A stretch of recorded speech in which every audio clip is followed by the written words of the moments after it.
જામનગરમાં શિક્ષિત senior citizens દ્વારા જનસંખ્યા નિયંત્રણ કાયદો લાવવા માટે ઉગ્ર રજૂઆત કરવામાં આવી છે.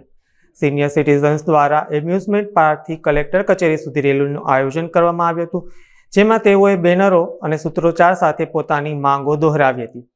કલેક્ટર કચેરી પહોંચી તેમણે આવેદનપત્ર પાઠવ્યું હતું.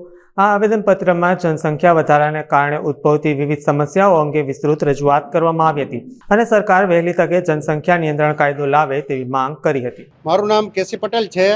હું આમ તો 1997થી જનસંખ્યા નિયંત્રણ કાયદો લાવવા માટે સરકારશ્રીને વિનંતી કરી રહ્યો છું, પરંતુ હમણાં આ વર્ષેથી અમે ફૂલ સક્રિય થયા છીએ કે દેશની અંદર એટલી બધી જનસંખ્યા વધી જાય છે કે તમે ક્યાંય હોસ્પિટલે જાઓ, રેલવેમાં જાઓ, બસ સ્ટેન્ડમાં જાઓ, દવાખાનામાં કોઈ પણ જગ્યાએ જાઓ ત્યાં એટલી બધી જનસંખ્યા હોય છે કે પોતે કોઈ માણસ પોતાની રીતે વ્યવસ્થિત અંદર કામ નથી કરી શકતો. એટલે આપણે સરકારશ્રીને એવી વિનંતી કરીએ છીએ કે 2 બાળકો બસ કોઈ પણ જેને એક હોય એને પણ 2 બાળકો બનાવવા માટે વિનંતી કે કાયદો લાવે, અને જેને 2 કરતાં વધારે હોય એ ન બનાવે એના માટે સરકારને આપણે વિનંતી કરીએ છીએ. મોદી સાહેબને, અમિતભાઈ શાહને, મુખ્યમંત્રીને, ગુજરાતના ચીફ સેક્રેટરીને.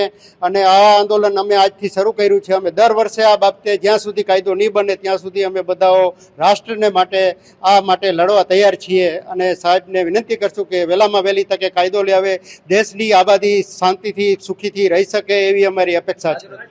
આજે અમે સવારમાં આમ તો 15 દિવસ પહેલા અમે આ બધા બેનરો બનાવ્યા, માણસોને જાગૃત કર્યા, બધાની સહયો લીધી, 300 જણાને મળ્યા છીએ. અને આજે એમ્યુઝમેન્ટ પાર્કથી અમે રેલી કાઢી છે, બાઇક રેલી કાઢી છે, આ સ્લોગનો હાથમાં લઈ. અને આજે કલેક્ટરશ્રીને અમે આવેદનપત્ર દેવા આવ્યા છીએ.